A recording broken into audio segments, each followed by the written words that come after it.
Hello and welcome back to Mode Talk, Motorsports Podcast. I'm Mike, I'm here with Vince. Hey guys. And today we're going to be talking about what we've dubbed the Red Bull Meatgrinder. Yes. In relation to obviously the big news that happened, which is Daniel Ricciardo being elevated to a race seat again, now joining AlphaTauri with the exit of Nyck de Vries. And we'll talk about the news, obviously, as it regards, what our thoughts are on him coming back and our opinions on that. But also we want to talk about Red Bull in general and their sort of revolving door of drivers that they always have and the way they make driver decisions, because it's fairly unique, I think. Yes. Yeah, they've always had this weird sort of relationship with their drivers like that. Like even in their first season where they had that sort of, they was trying to swap between two different drivers in their second seat. Their Coulthard was sort of the main driver, but then they had Christian Klein, who, came from Jag originally. But then they also had the F3000 driver. Is it Luizzi? Luizzi. That's how you pronounce it. My non-English skills are terrible. But yeah, as well, sort of swapping in between those seats and trying to do it. And they're even having arguments with the FIA and stuff about how they could do that and whether that was okay to do. So they've always had this kind of relationship. Wouldn't have worked out well point-wise for the drivers, though. Well, I mean, it was their first season and they didn't really care. I mean, like Red Bull, first season out of the bat, they did pretty well. Oh. They did pretty damn well. Yeah. Their first race, they I think they ended up, finishing 7th or whatever, but in their first race, they had both drivers in the points kind of thing. Like, they got off to a strong start. So they kind of definitely established themselves early. And then, even despite their reputation as the party team that they had in the old days. But yeah, we want to talk about Red Bull and stuff as well. But yeah, Daniel Ricciardo is the big thing. We're Australian, so obviously... Yeah. Anything that happens with Daniel Ricciardo, we're supposed to care about it, apparently. Apparently, yeah. Oh, look, I like Daniel Ricciardo. I think he's always been a good driver. He hasn't had the best form, obviously, in the last few years. I've definitely got some opinions about some of the careers choices he's made in the last few years. But we'll start with your reaction, Vince. What was your reaction to seeing the news? So, my reaction is that, I'm glad to see him in a seat now. But I'm not happy that it's come at the expense of another driver, right? 10 races I feel is not a fair assessment. Yes, I'm aware that, he's finishing in the lower end of the field. But we're talking about a person that's won Formula 2, he's won Formula E, has experience in endurance racing at such a young age. Switch him out and put him as a reserve, and then have Ricciardo come along, but not to completely dump the driver. Yeah, obviously it sucks for Nyck de Vries. So, sort of came in, it's one of those things. I mean, look, he's a rookie, but he's 28. It's pretty old. He's on the older end, yeah. It's pretty old for someone to do their first season in Formula 1 these days. It's not like it used to be where, even when Damon Hill came in and he was, he's almost 30 by the time he came in, or older. Even Webber wasn't that young either. Yeah, like there's been a few drivers throughout history who, sort of come in at an older age. But these days especially, it's very rare to see a driver jump into Formula 1 at that age. But I think that was sort of part of the appeal of him, I think originally, was that he would bring some sort of experience, he would bring some maturity, to the team. And be a good replacement for Gasly, and also a bit of that desperation, looking for another driver to replace Pierre, obviously, to make sure they had someone in that seat to partner up with Yuki appropriately. But look, it's hard to say. Like, Nyck definitely hasn't shown the form that we expected. I don't think anybody expected from him. He really nailed it out of the park with Monza last year. In the Williams. In the Williams, managed to get P9 on debut. Really good performance. Had a couple of little errors and stuff, but all pretty understandable for someone who's never raced in Formula 1 before.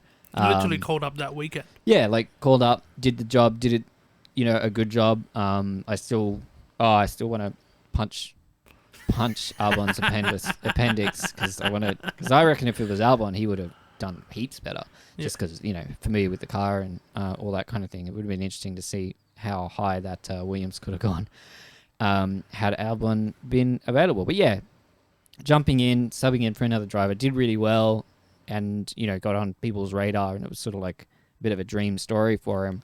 Everybody was fighting over him because there was one point where like Aston Martin, I think it was, and Alpine were talking with him, and Yeah, and Williams, obviously. Williams and AlphaTauri. So like half the field was after him. Well, I mean, there was a lot of positions that needed to be filled. I don't think Alpine seriously considered him because they were pretty much set on Gasly at that point. After Alonso had said bye bye. Ciao. Yeah. yeah. After that, they were sort of settled on that. But yeah, regardless of that, he just since the start of this season hasn't shown it. Now, the AlphaTauri is not a great car by any stretch of the imagination. It's consistently the slowest car on the grid. But Yuki's extracting a lot out of that car, though. Yuki's extracting, I think, the maximum out of it pretty much every weekend. Like Yuki's driving really well. I don't want to give I don't want to put Yuki down or anything like that, but it's still hard for them, I think, to understand where the car really sits, because Yuki, when he does it well, he does it really well, and he's getting up there, and he's just on the edge of those top 10 finishes, and he is showing a lot more consistency than he was in previous seasons. And I think Yuki's doing well, and he should be higher in the championship than he is, but the point system is weird and doesn't really support drivers outside of that top 10 and show where they really are in terms of their performance. But I think Yuki's been doing really well, but it's hard to gauge how well he's been doing, because it's kind of like when we had Albon and Latifi together, right? Yes. Albon seemed to be doing really well, but when you're comparing him to Latifi, everybody was looking really well. I mean, Nyck de Vries came in. Come on, it's the GOAT we're talking about, mate. Yeah, look, I'm not someone who hates a lot on Latifi. I'll always say, even as a Williams fan? Even as a Williams fan, look, I didn't want him there.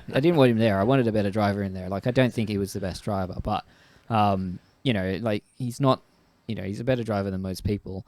You don't get to Formula One, even as a paid driver, without being competent in some way. That's so true. I think he does get unfairly attacked sometimes. But regardless, you couldn't really sort of judge Albon's performance against someone like Latifi, because there was just it was a clear skill gap between there. I mean, Nyck de Vries came in and smashed Latifi, and he'd never driven the car before. What was it? He scored more points than Latifi ever did, or something like that. Eventually, because Latifi managed to get that lucky pit stop strategy, that sort of roll of the dice in Suzuka, and he managed to get some points. So he didn't end up being last in the championship. But had it not been for that, and that was really just good luck and a risk that paid off, had that not happened, he would have been beaten by Nyck de Vries, because he didn't score any other points the rest of the season. So, but yeah, anyway.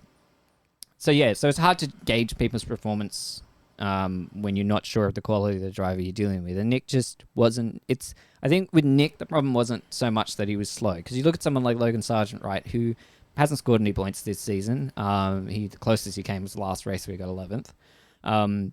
Hasn't set the world on fire by any means, but has stuck to a pretty consistent position. He's not making tons of mistakes. Adelaide. He's also crashed the car less than what de Vries has as well. Yeah, exactly. He hasn't been crashing a lot. The biggest incident Logan's had was at Adelaide, but everybody kind of had a brain fart that race, where he took out, it was Stroll, I think he took out on the restart. You mean Melbourne, right?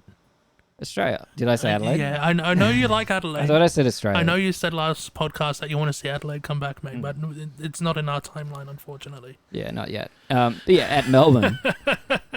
At Melbourne, where he had the, the off. Yeah, the incident, he basically took, I think it was Stroll, he took someone. I think so, yeah. And that's probably the biggest thing he's done that's been that's a rookie mistake.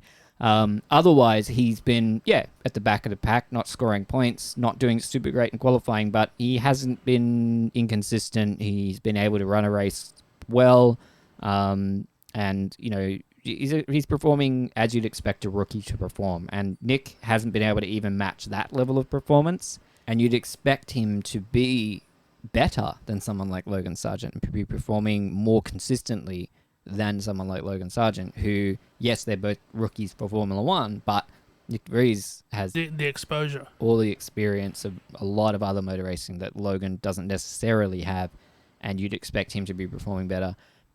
But the car is also a bit of a dog, so it's hard to judge. Look, it sucks for Nick, and I feel for him. I would have thought they'd at least give him another couple of races before the break. I would have said end of the season, to be honest with you. Honestly, I was shocked when I saw the news that they were replacing him so early.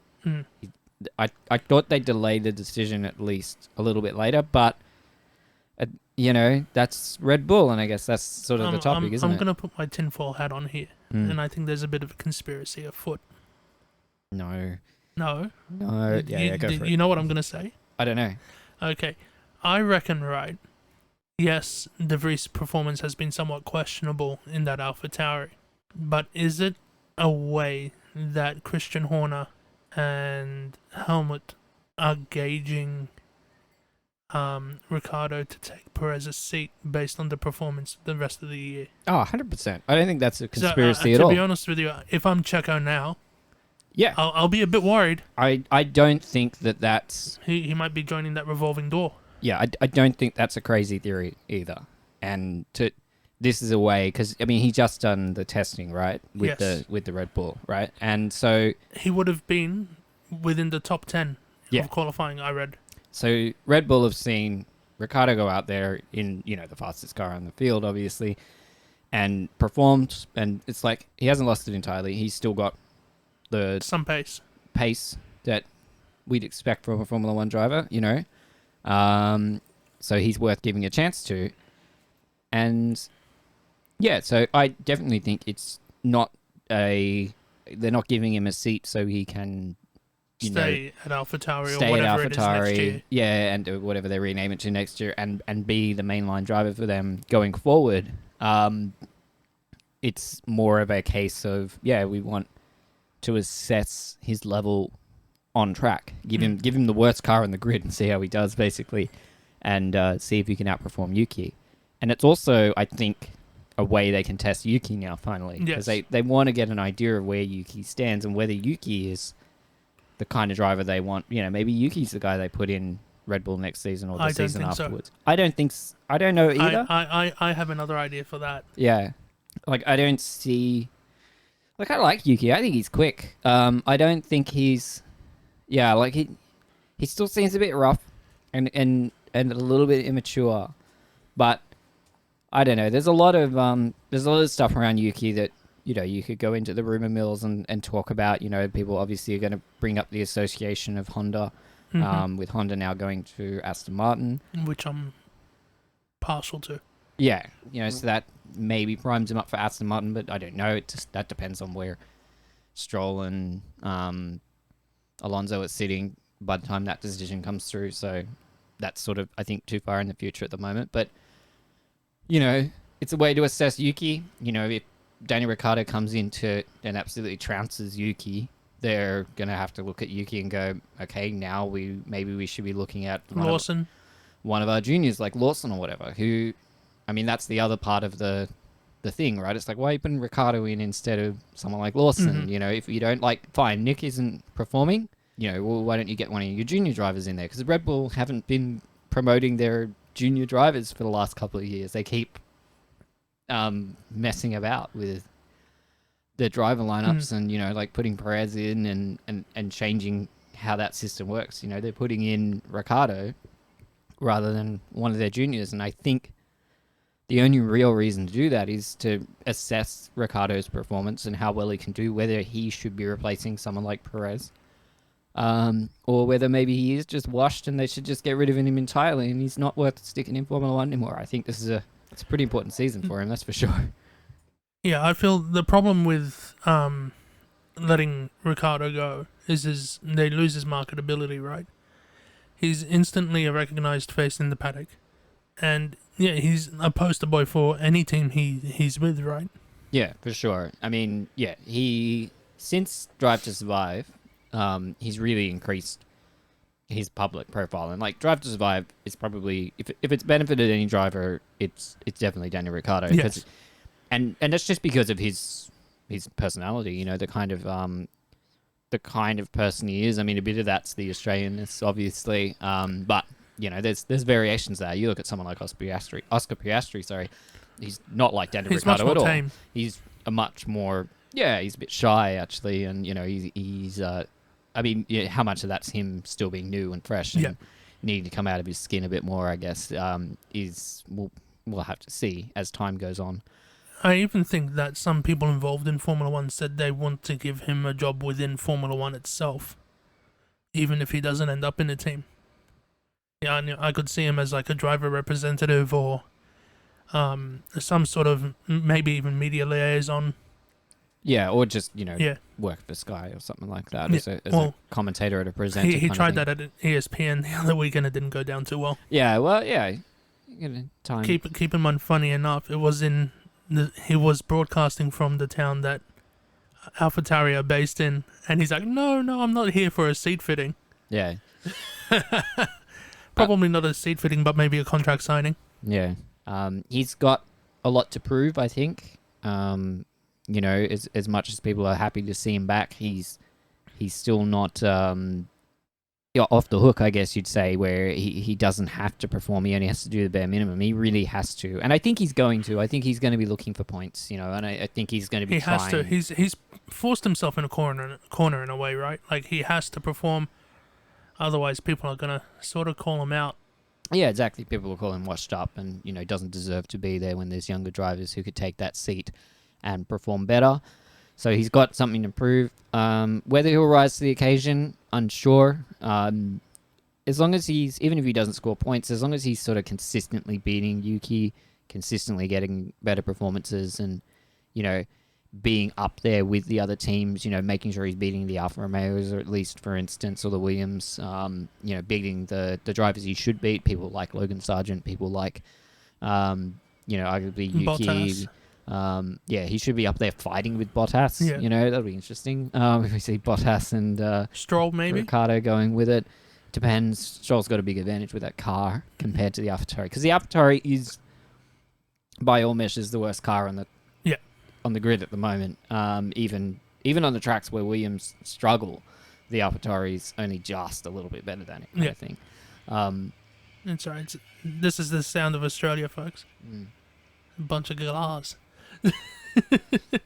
Yeah, so it'll be interesting. I'm for it. I was very surprised. I said it in one of the previous podcasts that I didn't think it would happen, that we'd see Daniel back. And I was like, yeah, I don't know how good a move it is for him as a career move, and I still sort of stand by that in terms of it just seems weird to see him go back to the team that he not started with. No, I was going to say HRT. He started with HRT, but like the team that he really sort of took off with, which was in Toro Rosso all those years ago, to go back to that environment and be in that kind of team again. Yeah.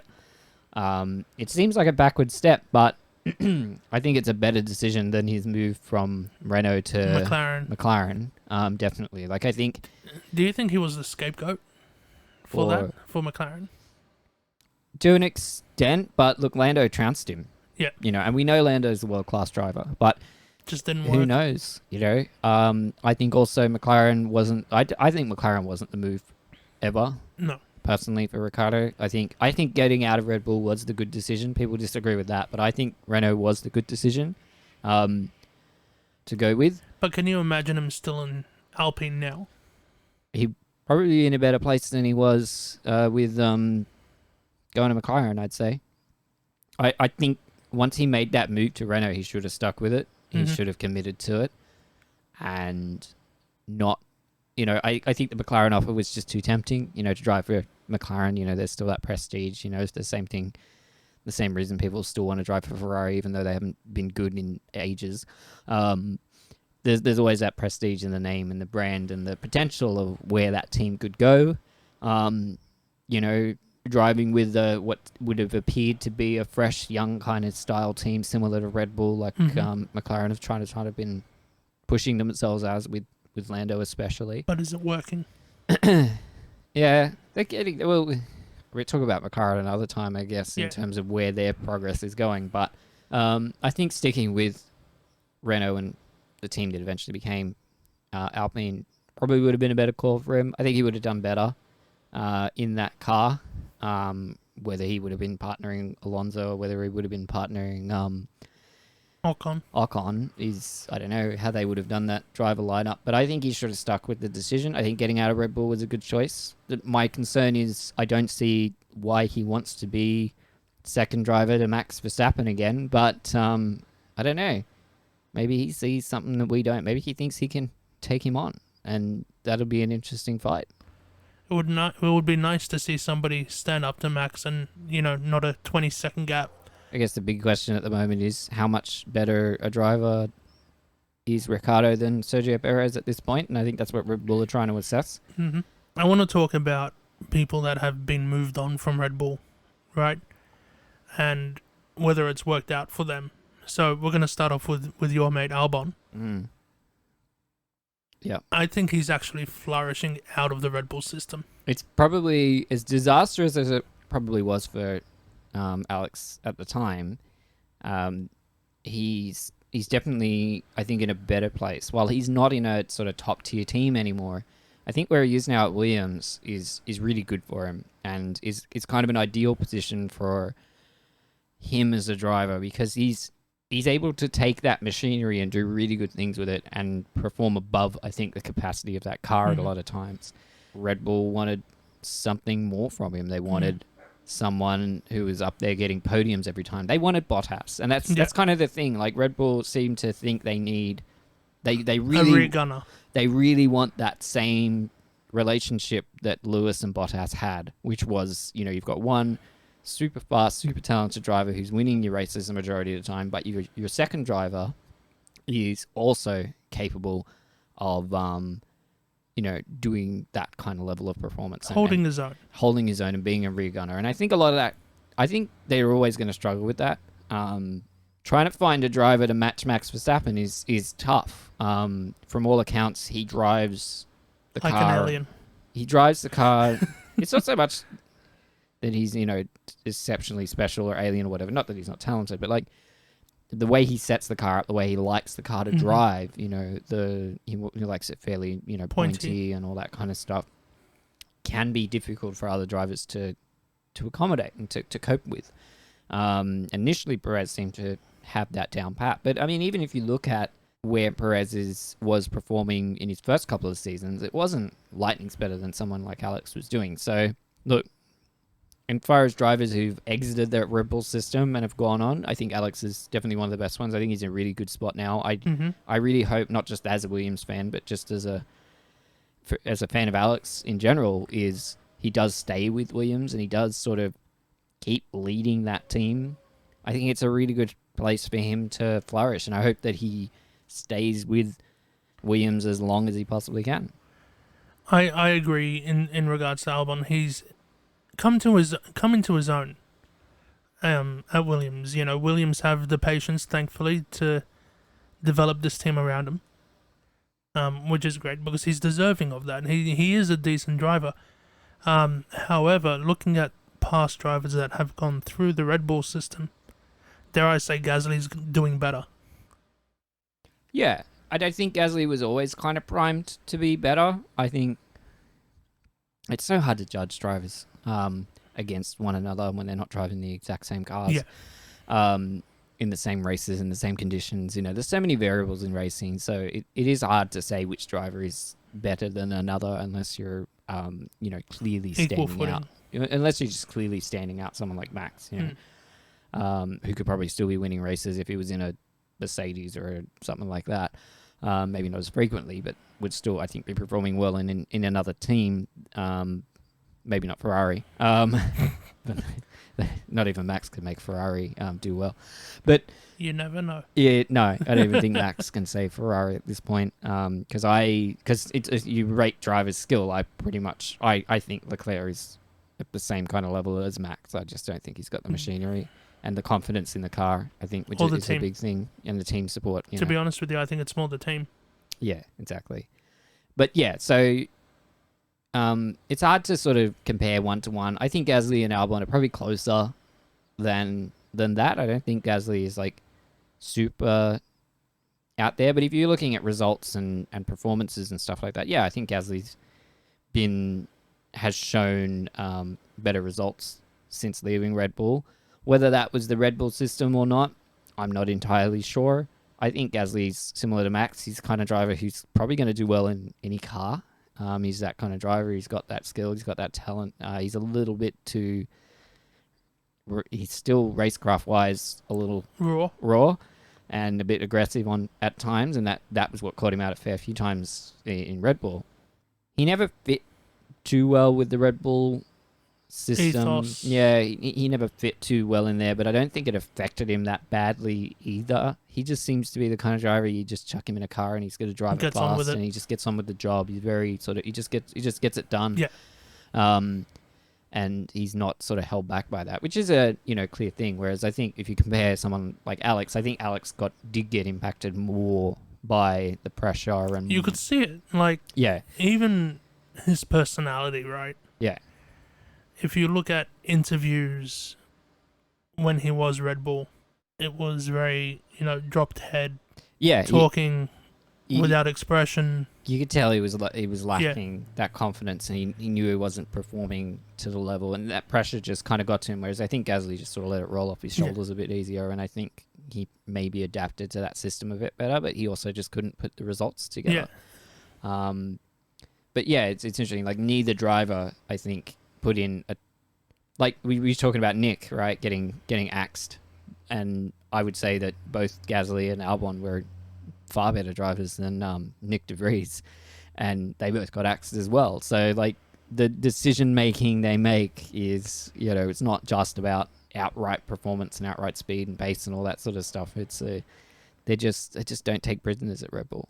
I don't know. Maybe it's a case where the Red Bull system is cannibalistic, right? To the point that, and this is going back to the question that we asked earlier, why are they not promoting from the inside? That they even think that their junior drivers are not good enough. I think it's just the standards they set, honestly, for themselves and for the drivers they're trying to do. I mean, when you've got someone like Max there, and that you're kind of comparing everyone to, it's going to be hard to match that level of driver.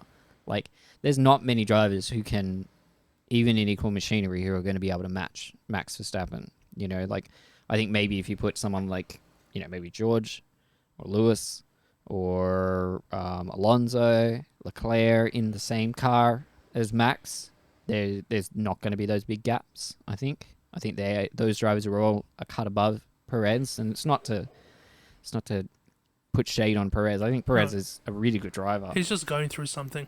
He has to be going through something psychologically. There's a lot of pressure on him. Yeah. There's a lot of pressure, and he's had some... I think he's had some bad qualifying, right? And I think some of that is just poor circumstances, bad luck. But that impacts an you. Illness as well. Yeah, like that impacts your ability to be confident in yourself and the car. When he's had a couple of mechanical issues, he wants to believe in himself, and he knows he can perform, but he's won races this year, right? Like, he's not slow. No. He's not lacking the skill, but it's Red Bull. That's not good enough. No. You need to be. They want Red Bull P1, P2 every race. That's the expectation. It's not. We want you, to be in the top 10, and close enough to Max to keep scoring the constructors championship points. They want P1, P2. They want to be. They know they've got the best car on the grid, and they think he should be there. And he knows he's got the best car on the grid. Like, everybody's talking about how good that Red Bull is. It's the best car in the world. It's miles ahead of everybody else. Nobody can catch it. And we're seeing it on track because nobody can catch Max Verstappen. But Perez, he's struggling to overtake the Ferraris, and the Ferraris got beaten by Williams last race. Which Ferraris come out and said that's totally unacceptable, by the way. Dare I say that the current thing between Perez and Max draws parallels between Vettel and the ending seasons of Mark Webber. Can you see parallels there, or is it just me? I think there's a little bit of it there, with Mark Webber and Perez both being drivers who are get to where they are based on their ability to manage races really well, to be very consistent, and to put in a consistent performance. We're not seeing that as much from Perez in these last couple of races. He's definitely in a rut at the moment, but when he was performing like last year and even the year before, his performances overall were nice, consistent. You knew what to expect from him. He'd always be roughly in the same place in qualifying. He'd always, perform well in that regard. So yeah, there is some consistency there. There's always going to be that one, it doesn't matter what team, there's always going to be that rivalry between, your teammates, because that's the only person you can accurately measure yourself against. It's your teammate, because they're in the same car as you, and at a minimum, every driver wants to beat their teammate because in Formula One, because that's what keeps your contract, right? Well, it's also the best gauge of your performance, because the cars aren't spec cars; they are different to each other. So, if you're in a Williams and you're Alex, you want to make sure you're beating Logan every week, because he's the only person you can know. Although in the last races, there've been some upgrade differences sometimes, and all that kind of thing. But generally speaking, you're always in the same kind of machinery as them. So you want to make sure that you're winning against them. And that's the same for Red Bull as it is for Williams, or for AlphaTauri or Alfa Romeo even. Bottas wants to beat Zhou, every race, even though that team's pretty appalling at the moment and ridiculously inconsistent, Lando wants to beat Oscar wants to beat Lando, that's always how it's going to be in a team relationship. You're always going to have that driver one, driver two relationship eventually form, like you have between Max or you have like Leclerc and Sainz, we see that all the time. Leclerc is sort of the number one driver, although Ferrari don't like to make that decision, so they don't like to make any decisions. It makes it a bit complicated because they can't decide. Do you want to go plan one or plan two? Yeah, yeah. It's a bit of a weird. Ferrari's weird at the moment, but yeah. So yeah, I mean, there is that relationship between obviously Vettel, who did seem to get some preferential treatment, but at the same time, Vettel, Max, they both earned that preferential treatment. You know what I mean? They earned it by being the performers who are consistent. They're fast. They're able to get the points. We touched on this earlier. Tsunoda, right? He's obviously tied with Honda. Would it be a good thing for Tsunoda to leave that Red Bull system as well if Honda does secure his place at Aston Martin? He's a hard driver still for me to judge.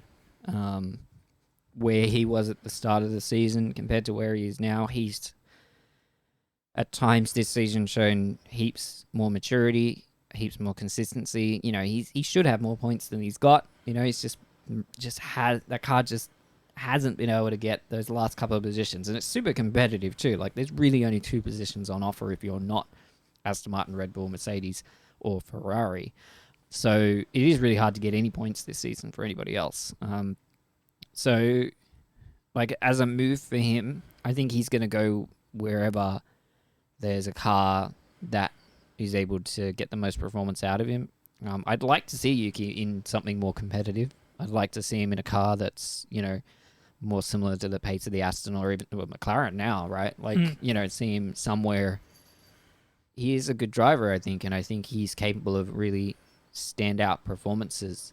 But, whether he goes to Aston or something like that, somewhere that's going to support him. I don't know if Aston Martin's the best place for him to go, depending on who their driver lineup is. Like, if it's still Lance Stroll +1, Yuki and Lance, like... I'll put it this way, right? Would Yuki still be at AlphaTauri if Honda weren't involved? I don't know how much that is set in stone. Like, obviously, there's that Honda relationship. Helmut has said in the press, like, he's told Yuki, pull your head in. Yeah. He's even been organized with sports psychologists and stuff, because he's had outbursts on the radio and made a few public comments as well. He's a little firecracker, but that's why people like that about Yuki. He's his radio messages are always the best, right? From an entertainment perspective. But yeah, from a team perspective, yes, there's always that question. That's the question around Yuki, is his demeanor behind the wheel. It's, it can sometimes get it better of him. But I think this season he's sort of shown a better side of that. And he has been, he's had a couple of little outbursts on the radio and stuff like that. But there's always been drivers like that. But as long as you can back that up with some performance, I don't think that matters too much. Like, Alonso is a good example of that, right? Alonso, Kimi Räikkönen, even Leclerc. And Sainz. More Sainz, probably. More Sainz. Leclerc's a bit too. Yeah. I think Leclerc needs to be a bit more aggressive on the radios. He expresses his disappointment and stuff like that, but he needs to be in a rather bit gentlemanly way. Yeah, he's a little bit too nice, I think, sometimes for his own good, Leclerc. But yeah, someone like Kimi Räikkönen was, when he was in his later part of his career, he was driving for Lotus. Shut up and let me drive. Shut up and let me drive, right? Kimi was, for all that meme value. He was an awesome driver. Yeah, for all that meme value Kimi brought in, and that's sort of what he's a bit remembered for. You should also remember that he's an amazing driver, and he was really good, and he could be consistent. He could deliver really top level performances. So it's just the price you kind of had to pay. So I think if Yuki keeps performing on track, I don't think those issues are going to be the thing that sort of puts him out of a seat compared to anybody else, especially if they don't have someone else performing. But how he does against... If Ricciardo comes in and trounces him every race and just consistently beats him, then, yeah, he's in trouble. I'm going to make one last comment on this before we wrap things up. I think it was kind of poor form when, just after the axing of Nyck, Helmut went to the press to explain the situation, and he made comments that literally said even Christian Horner didn't want him there. Well, I mean... going by our discussion, I think maybe 1 or 2 episodes ago, where we're saying this sister team stuff needs to stop. Why does Christian Horner have a say? Yeah, well... Yeah, the relationship between those two teams, I think it's too close. But they're not the only team like that, I guess. But still, it's not fair on Nyck, right? No. Probably not being privy to that, and then having to read it in the press, because in a way this is like a bad breakup, right? It is, and Nyck is understandably not happy with the way it's been handled, and rightfully so. Regardless of whether his performance was good enough or not, I still don't think this was the right way to do it. I think they should have let him finish until the summer break at least. But that's the impetuous nature of Red Bull. That's what they do. They, if a driver comes through, if somebody shows that they might be the next Max or the next, Vettel particular performer for Red Bull, in someone like Ricciardo, they saw Ricciardo has the potential and the pace, and they think, well, he's going to be faster than Nyck, which I think he will be. Even we'll see this weekend. I think Ricciardo is going to do better than Nyck de Vries. Even in that car, I'd be surprised if he's not. Maybe the first race he won't be, but I wouldn't be. I'd be very surprised if he doesn't outperform where Nyck would be. Whether he does well against Yuki remains to be seen. Part of me wants Yuki to smash Ricciardo just to shut up everybody. The haters. Yeah, just to sort of prove it. It's pressure time for Yuki for sure. Because when you're in that Red Bull system that you're at risk more than any other team really. I think any other team is a little bit more accepting of some poor performance or a bit of a lapse in form than someone like Red Bull is. If Ricciardo is performing better than Perez, over the next few months, then Perez is in trouble as well. So it's sort of this thing of damned if you do, damned if you don't. Well, Red Bull are playing the card where they want to see. They're kind of testing the performance, not just of Daniel Ricciardo. I think Daniel Ricciardo is just a tool for them in this situation. I don't know if they're particularly invested in his future or in his interests as much as maybe he would like to be. I think they're using him as a tool to assess Sergio and to assess Yuki and to see where those drivers fit in the future, because they're just, yeah, they're a bit impatient in that way. They want someone who can match Max. They don't want to go into next season where the cars will. This season they've got it in the bag, unless Max, gets injured or something like that. They've got no worries this season with that car and the level. Like, people are starting to catch him, but they're not going to catch him before the end of the year. I don't think. No way. There's no way. We might see them get close enough that maybe they don't win every single race. Maybe there's one that they lose out on, because they make a bad strategy call or luck goes someone else's way or something like that. There's always potential. Like, if Red Bull come out of this season with winning every race, which is probably the first year in a while where we've seen the potential that, Red Bull might not lose a single race, which is crazy to think of. So this season they're going to be dominant, and they don't need to worry that much about who their second driver is, because even Perez not doing as well at the moment, they're still fine. They're not even at risk of losing constructors at this point, so it's all good for them this season. So they're not worried about it, and I don't think they're going to kick him out before the end of the season.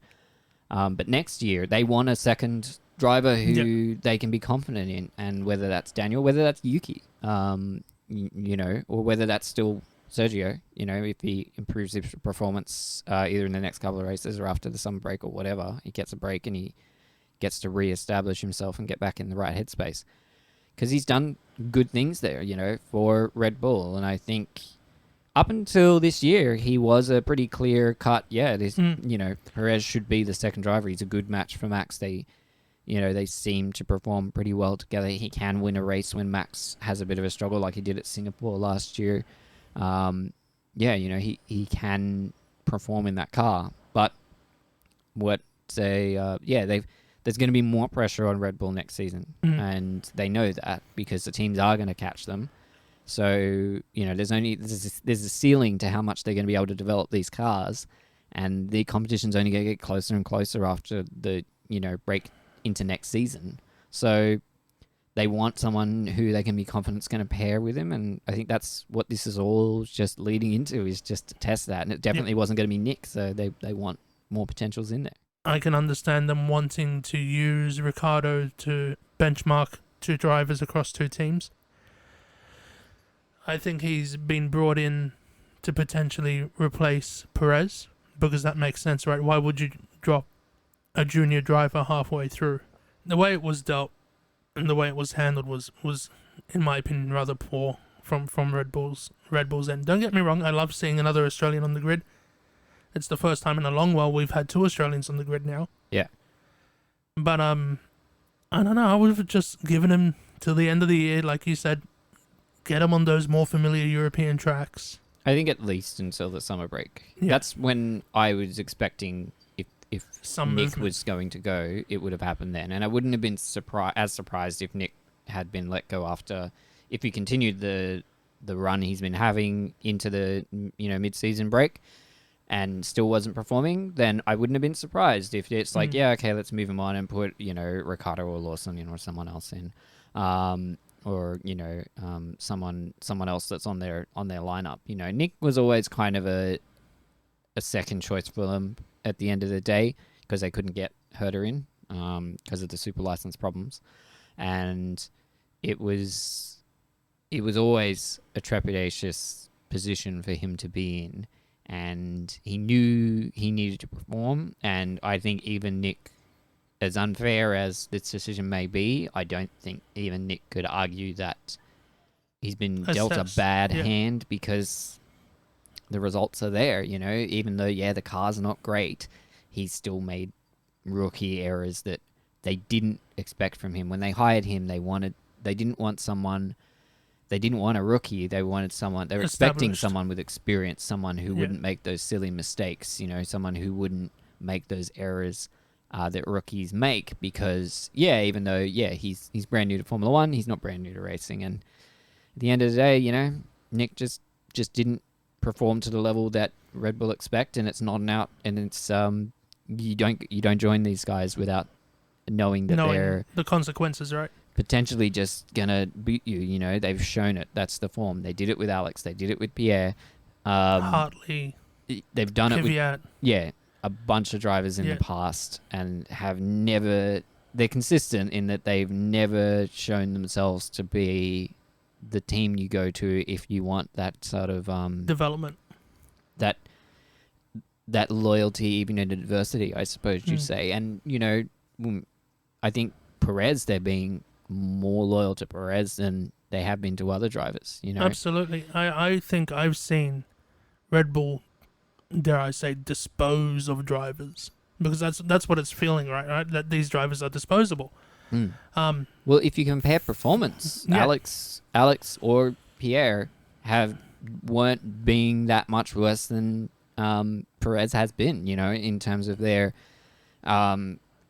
results and consistency and all that sort of stuff. Both of those drivers, they had a few bigger errors and things like that. I think that's what's shown it. But I mean, when you compare this season to Albon's season and PS half season, they didn't give him the full seasons, they just went, go back to Toro Rosso. Yeah, they just sent him straight back. They did the same with Kvyat too. Yeah, like they've given Perez a lot more. So they obviously see potential in him, and they obviously see this as he's not performing to the level we know he's capable of, and they want to work through it with him, and they are showing him a bit more loyalty than they have shown to other drivers in the past. But if he's not concerned by Daniel Ricciardo getting a tap on the shoulder and being put into a car, even in the Red Bull Junior team, then he's not looking at it properly, because he should be. I'd be worried. He should be worried he knows now. I think that he needs to really more than he obviously already did, because I think he already did know this, but it's sort of a real threat to his seat now to have someone like Ricciardo being put in there, because it means that they're really trying to assess whether not just Ricciardo is the right pick, but whether Yuki is also someone that they could replace Perez with, or whether so I mean, and even something that's been pointed out on a YouTube video that I've seen on this discussion, right? Ricciardo was a good choice because they already have his setups. They have his seat molds and stuff. They have data from him. Even though this is a different generation of car, he's familiar. Yeah, and he knows the team. Yeah. And from all accounts, he's fit quite well back into the team. He's been integrated well. He's been welcomed. He knows a lot of, the staff and the crew. A lot of them are still the same people from when his time was there. He didn't leave on the best terms, but he seems to have reintegrated himself on good terms. Whether him and Max is ever going to be a good pairing is up for debate. I think someone like Ricciardo, if he does show that he's back on form and he is performing, at the level he was before he left, I'd say Renault. If he is back to that standard, is that just a potential powder keg? Because it was when they were racing together originally. And so are we talking about like Hamilton Rosberg powder keg or something a bit bigger? Well, yeah, than that? It's got Perez at his best should be Max. Max and Perez, if Perez is performing at his best, is more similar, I think, to Hamilton and Bottas, right?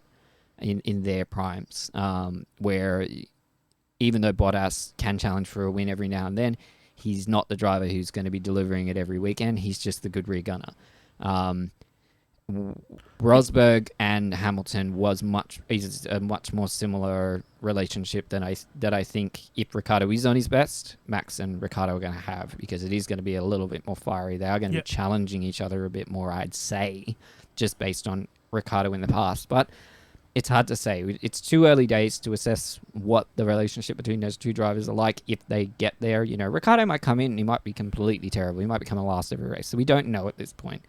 I don't think that's going to be the case. I don't think they would have put him into the seat if that was the case. But they've also got almost nothing to lose at this point, because Nyck just hasn't been performing. So they've got someone there who they're saying, I think at this point they're also like, well, he's pretty good and he can't possibly be worse than the guy we've got now, so let's try him out. Yeah. So hopefully he comes in and he does do well from the outset, because I think if he has a bit of a rough couple of races, it is going to be hard for him to get out of that rut, because we've seen that happen to him before. If he doesn't quite acclimatize to the car and the car just is not able to get in good form with it, he'll fall away from him. He could fall away from him, so that's the big risk with him at this point. But Yeah, look, we will find out this weekend. Yeah, he's won at least one race there at Hungary, and I know he's got a few podiums there. He So has some form over there. he's got good form there. So yeah, I'm just interested to see where he stacks up, and yeah, we'll just have to wait and see, and I guess we'll find out when we talk about it next week. All right, guys. So that wraps everything up. As always, I'm gonna do my usual ending spiel, and that without volunteers, there is no racing. So if you are interested in volunteering out at your local track, whether that's waving flags, scrutineering, or anything else, make sure to contact either your local racing clubs, local tracks, or Motorsports Australia to point you in the right direction. Mike, you want to sign us off? Yeah, thanks for listening. As always, like, share, subscribe, do all the good things, follow, and everything like that. What are your thoughts on Ricciardo rejoining the grid? And yeah, we will catch you next week to talk about what happens this weekend and some other news and some other topics. It's going to be good next week because our point of discussion is going to come back home. It's going to be it'll be good more to Australian respond. focused. Yeah. Rather interesting discussion because I'm a bit of a history nerd too. So this is a bit of a historical talk. So it'll be good. Yeah. So, stay tuned for that. Thanks for everybody who listens, and yeah, we'll catch you next time. Stay safe.